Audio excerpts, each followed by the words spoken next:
This is the Astros Postcast, your instant game reaction for the Houston Astros, part of the Locked On Podcast Network, your team every day.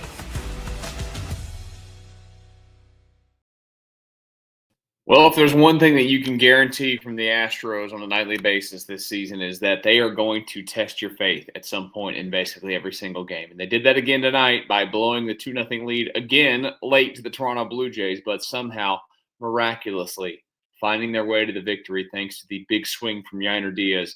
And they get the 3-2 win, bouncing back and getting a win that they absolutely had to have. You're going to be saying that most nights moving forward, that they have to have these wins, because that is the stage of the season that they're at and where the American League West is. Hello and welcome to the Locked On Astros Postcast. Thank you for those of you hanging on that are watching live. We are starting a few minutes later than we typically do after the game. I was on pickup duty for the airport, so I was in the car. Had to get over here to get the show going, but I appreciate you guys watching tonight. Of course, you can find this anywhere that you get your podcast. Go and search Locked On Astros. You'll find that there. And it is absolutely always free. Tonight's show is brought to you by Gametime. Download the Gametime app, create an account, and use code LOCKEDONMLB for $20 off your first purchase. All right, what are you walking out of this one talking about more than anything else? This is what you'll be talking about. What you shall be talking about tonight with the Astros in this game, more than anything, is the fact that Jason Alexander went out there and did it again. The amount of, or how important this guy is cannot be understated at all. He has been absolutely tremendous for the Astros. He has helped stabilize things for a rotation that has been just in pieces at times. You could not have expected any of this. Now, he pitches with a sneaky-ish fastball that at times gets by guys because, well, he doesn't throw very hard, but he throws such an electric changeup that he can use that to his advantage at times. Now, this is a guy that is always going to have to live on the margins. He cannot live over the middle of the plate. We know that. We've seen it happen. But to get through 7 tonight with this bullpen being number one, as bad as it's been, and number 2, as gassed as it is, was absolutely huge for this baseball team again tonight. They had to have that out of him, and they got it out of him. They're living in a world right now where at this moment, I can only play, and look, last night, if you watched last night's show, I was obviously very upset. I stand by a lot of the things that I said last night. I don't have a good feeling about this ball club still. Look, the facts are the fact. I still went out there and scored just 3 runs in the game tonight. They offensively just aren't good enough, ever. And it's hard to ask your pitching staff, especially when it's as beat up as the Astros is, to consistently hold on to small, little, tiny leads like that and to win games when you score small, tiny amounts of runs, because it is just not sustainable. But to get what you have gotten out of Jason Alexander is tremendous. And right now they are a postseason team. They have their lead in the American League West. At the moment, it's 1.5. Seattle's losing at the moment. It could fall to 2.5, or 2, I should say. And you just have to keep hoping and praying every night that they go out there that it doesn't go poorly, basically. I mean, that's just kind of where you're at as a fan, right? I think that's where I'm at. I've said it before, I'll say it again. There's not a lot that makes me feel the warm and fuzzies for them when they go out on the field. I'll tell you guys, peel back the curtain a little bit on this. So, we have to do all of our graphics and everything for this show. I did my graphics for a win in like the 7th inning of this show tonight. I was like, yeah, this is too early to be doing this. This is way too early. It's only 2-0. And what do you know? They absolutely, it was too early. They tied the baseball game up, and there you go. The Astros were having to claw back at it. But if this team does end up getting to the postseason, you're going to have to find a place to pitch Jason Alexander. There's a long roundabout way to get to where I wanted to go with that. Sorry. But if you want to win in October, he's got to be in the mix somewhere. Might be out as a bullpen guy, long relief, whatever it is, because they're going to play a 3-game series.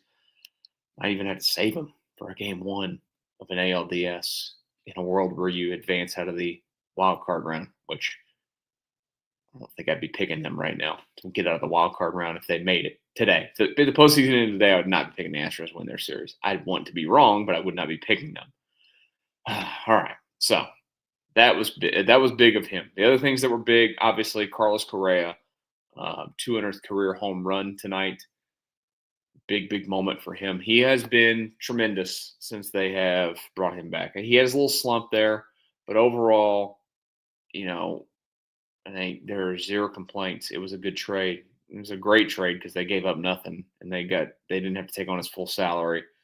And the leadership that he brings back, I do love. I mean, it's such a small. I do love seeing him go out there to the mound and basically run these things. I think it also says a lot about the Astros catching situation that Yainer Diaz isn't the kind of leader that he needs to be with the pitching staff. That Carlos Correa is basically running those things, but he's been everything. Now, to Yainer Diaz's credit tonight, Yainer Diaz the last two nights really, and this is a lifetime. I think lifetime against the Blue Jays, hitting over 380.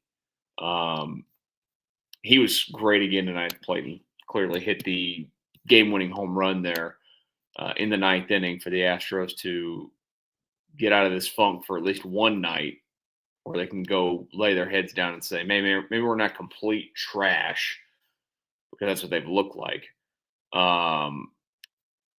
Big swing, and big swings across 2 days for him. He's hit the ball very hard. He's been bad this year at the plate. There's no other way around it. He's been at best a league average hitter, and and we qualify him as bad because the team needed him to be better than what he's been. So,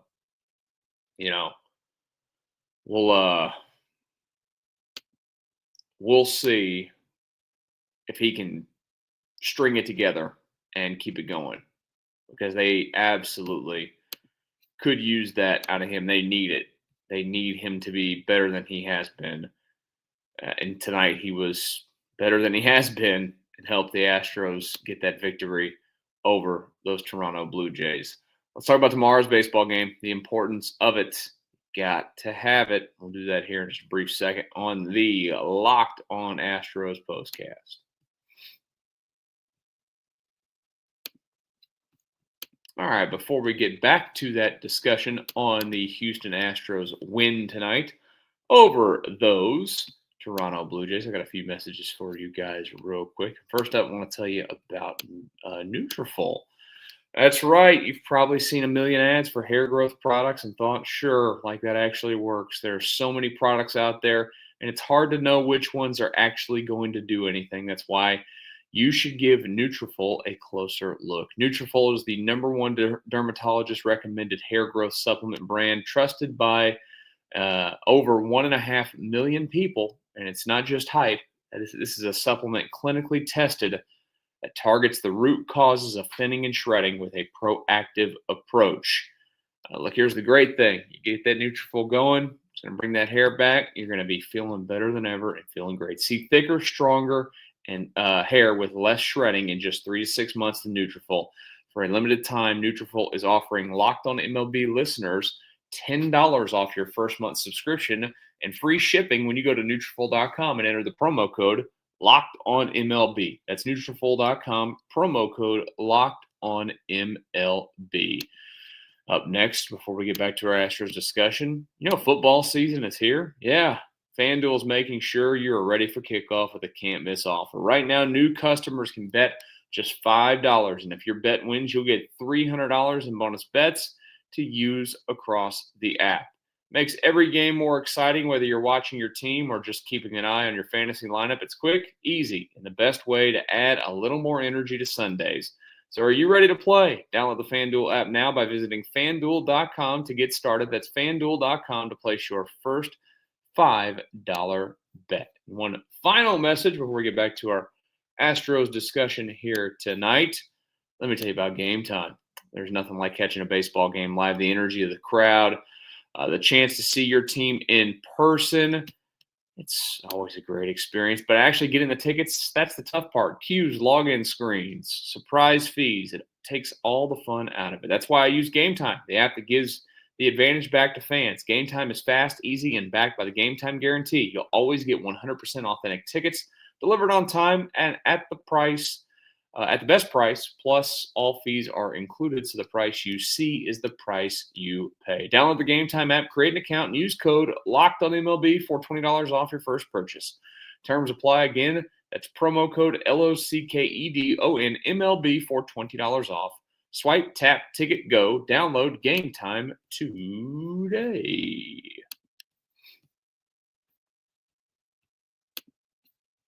Astros winners tonight over the Blue Jays in a game that they absolutely had to have. Jason Alexander, tremendous for 7 innings. Unfortunately, cannot be a winner tonight. The bullpen behind him, not very good. The one good thing was that Brian Abreu did finish it out in the 9th inning. You know, you're always got to be on pins and needles with that guy, too. We saw it just the night before after throwing 30-something pitches. It was amazing. Now, they're not going to have him tomorrow. So if the Astros get to a situation tomorrow where it's a save situation, I have no idea who has taken the ball for the Astros in that spot. I guess Craig Kimbrell probably. But even then, I mean, it could be – there's no telling. There's no guarantee it's Kimbrell, but I'd imagine it'd be Kimbrell in that spot. Speaking of that game tomorrow, 2 o'clock first pitch, 2:07 first pitch. Love a day baseball game, especially when I can do it. We will have a show tomorrow, by the way, when the game wraps up. It'll be, by the way, on a few channels. Also be on the Locked On MLB channel tomorrow as well. It's live in a couple of places. So hopefully you guys will come by and hang out and say hello. They are going to hand the ball tomorrow to Christian Javier up against Kevin Gausman. Here's what I know. The Astros, through 2 games of this series in Toronto, have scored a total of 6 runs, 3-3. Gausman is a guy that has had an okay-ish year. Probably better than okay. He's had a good year, solid year. Not his best, but very solid. I doubt the Astros are going to score a lot of runs tomorrow. I hope to be completely shocked they go out there and score 10. But I think if you're looking for an Astros win tomorrow, it's going to be another one of those like it was today. And, yeah, we'll see exactly how that goes for the Astros. If their bats can show up enough and the pitching holds up, Christian Javier does his thing. They need him to keep pitching like he has overall since he's been back and be, their third best starter, basically. So, again, as soon as the game ends tomorrow, make sure you join me there. You guys have a great rest of your Wednesday night. We'll talk after the day game. Astros and Blue Jays, the Locked On Astros Postcast.